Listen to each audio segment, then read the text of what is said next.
Deus que regem as ações serão diferentes. Vocês imaginem no mundo ditoso, ou mesmo no mundo de regeneração, que é para onde a gente caminha, se as leis serão as mesmas.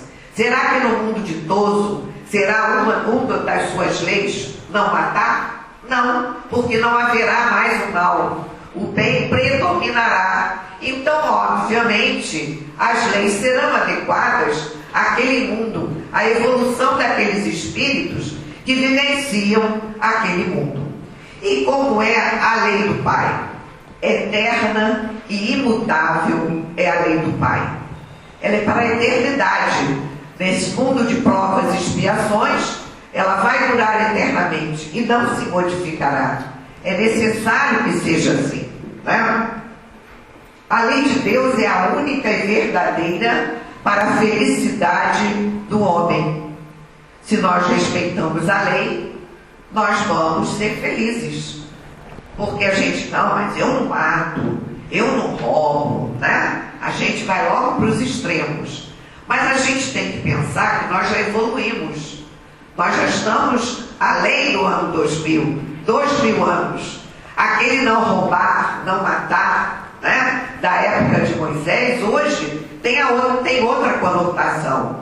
Quando eu tento lesar o leão, eu estou roubando, né? Eu estou roubando, ninguém sabe, eu fiz ali no computador, mas estou roubando. Não matar é não matar a expectativa do outro, né? Quantas vezes a gente mata a expectativa de alguém? Ou a gente prejudica um companheiro que podia galgar novos postos no trabalho e a gente faz um esquema para aquele companheiro não conseguir aquele estágio. Está roubando, está matando uma expectativa, está matando o ideal. Então hoje os nossos mandamentos, a lei de Deus, ela tem todo um significado de acordo com o momento em que nós estamos vivendo. Então é lembrar que pequenos detalhes da nossa vida, nós temos que buscar se realmente aquilo eu não estou infringindo a lei do Pai. E onde está essa lei?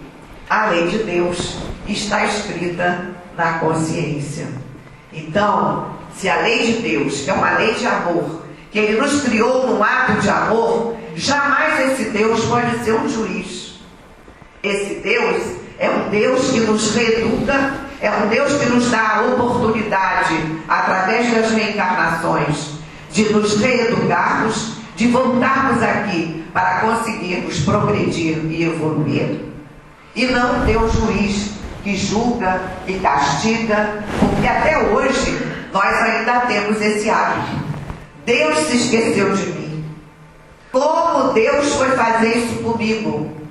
Então nós estamos sempre duvidando do amor dele, da justiça dele. Logo eu que Deus foi fazer uma coisa dessa. Então hoje nós ainda utilizamos, né, Deus como esse julgador, como esse juiz, como esse que pune, que castiga. E Deus não pune nem castiga, né? Jesus disse a cada um segundo as suas obras. Então as nossas obras, aquelas obras que são gravadas em nosso perispírito, é que vão realmente nos julgar. É que vão nos levar a uma análise da nossa consciência. E por falar em consciência, todos nós falamos muito sobre consciência. Todos nós.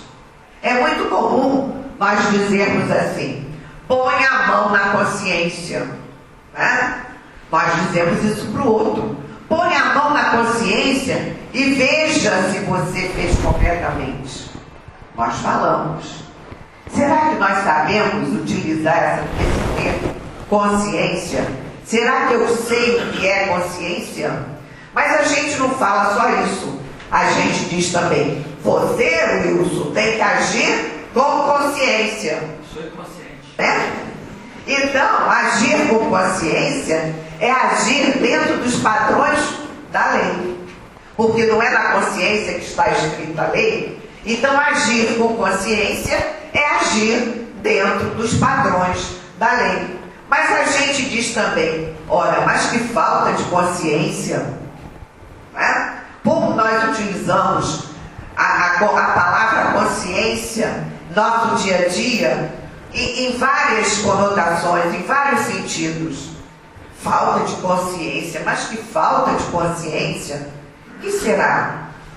Em que sentido eu falo essa falta de consciência? É uma falta de consciência, é uma falta de amor, né? Fulano agiu com uma falta de consciência, fulano agiu sem amor. Porque se a lei de Deus está escrito nela, ela resume na sua essência o amor. Então, quando eu digo falta de consciência, é falta de amor. Mas eu digo também, puxa, estou com uma dor na consciência, né? E ainda boto a mão assim, estou com uma dor na consciência, porque eu fiz algo errado, e dentro de mim, né, algo está mexendo comigo, que diz assim, puxa, você não devia ter feito. Aí a gente fala, puxa, estou com uma dor na consciência, ainda bota a mão assim, né? Estou com uma dor na consciência de não ter feito diferente, de não ter agido adequadamente. E por último, então, a gente tem que fazer o exame de consciência.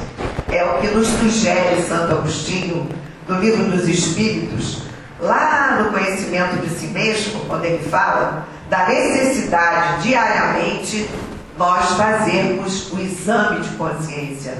Analisarmos o que fizemos de bom durante o dia, a quem prejudicamos, a quem falamos mal, o que nós fizemos de bom para o nosso próximo, porque tudo que realizamos de bem para o nosso próximo, realizamos para nós mesmos. Aqui são as conotações que nós damos da consciência. Vamos ver agora o que dizem outros amigos, outros queridos, sobre a consciência. Consciência vamos ver, Lamartine Pagano Júnior tem um livrinho, Dicionário de Filosofia Espírita, em que ele coloca todos esses conceitos, essas conotações, e nós tiramos isso de lá. É a percepção que tem qualquer pessoa de si próprio. Quando a gente diz, puxa, estou com uma dor na consciência, é essa percepção que eu tenho de mim, do que eu fiz, de como agi, do que prejudiquei, da pessoa de si própria, da sua existência, que avisa do que se passa em si mesmo. Quando a gente faz esse exame de consciência, que a gente diz, puxa, eu não podia ter feito aquele negócio que eu fiz, né? É algo que me diz, é algo que está gritando. Tem até uma figurinha do Maurício, né? E que está lá a Mônica com dois, tem um anjinho e tem um demôniozinho. Um fala uma coisa, outro fala outra. E exatamente o que nós temos. O que nós temos dentro de nós ainda, por termos imperfeitos, nós temos ainda na psicosfera do nosso mundo de provas e expiações, o mal prevalecendo. Então nós temos ainda dentro de nós, como nós vamos ver para frente, aqueles atavismos de outrora, que nós trazemos dentro de nós, aquilo tudo aqueles equívocos que nós fizemos no passado e que trazemos ainda dentro de nós, muito latente.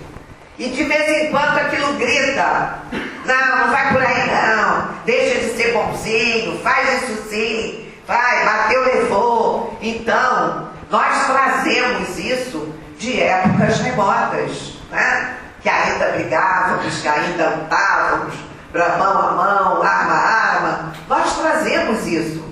Ainda está muito efervescendo dentro de nós. E é exatamente isso que ele diz.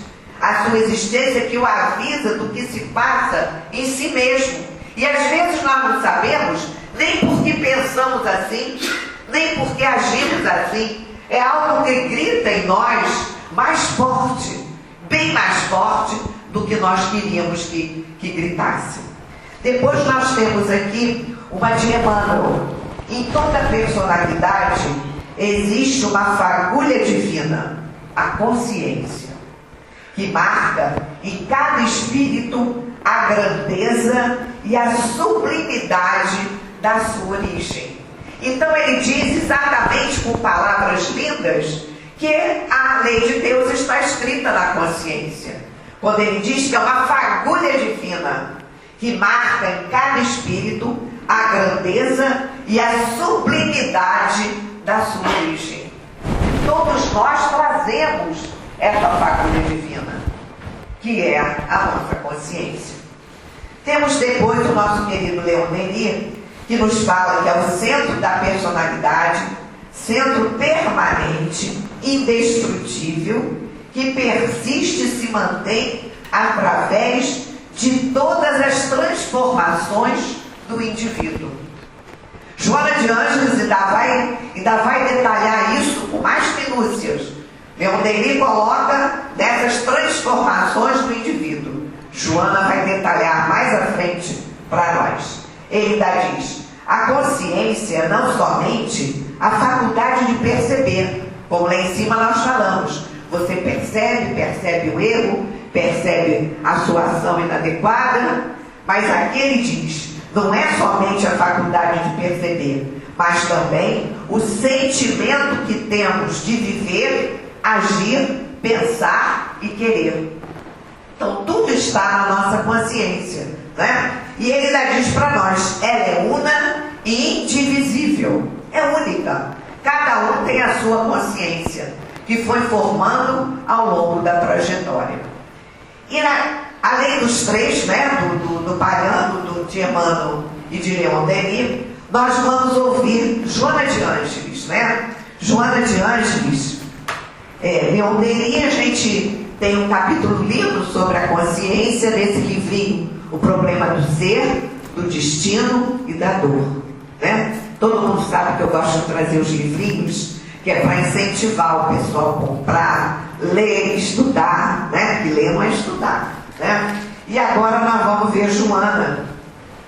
Joana, nesse livrinho aqui, Autodescobrimento, uma busca interior. É um dos livros, assim, bem profundos de Joana, que ela mostra para nós a necessidade do autodescobrimento através desse trabalho com a nossa consciência. Então ela fala na consciência e vida, consciência e responsabilidade e consciência e sofrimento. É um escalonamento. Se você não usa bem a sua consciência na sua vida, se você não usa com responsabilidade, certamente você vai gerar na sua consciência sofrimentos. Também é muito importante, quem gosta de comprar, de ler, de estudar, é um livro assim que eu indico assim, sem dúvida nenhuma. E vamos ver o que é que Joana fala para nós. Ela diz: o desabrochar da consciência é um trabalho lento e contínuo.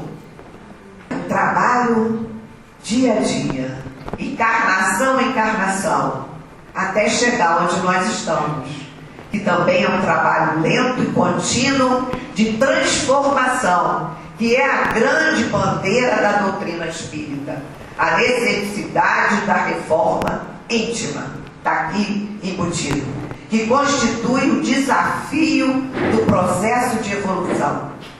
Se você não se modificar, você não vai evoluir, porque progredir todos nós vamos, queiramos ou não, porque é um processo que você progride junto ao outro. A própria tecnologia está aí para nos propor o progresso, mas aí a evolução é individual. Cada um evolui por si, como ela diz aqui, lento e contínuo. Então não adianta querer dar saltos, porque a natureza não dá saltos, é lentamente e continuamente, sem parar.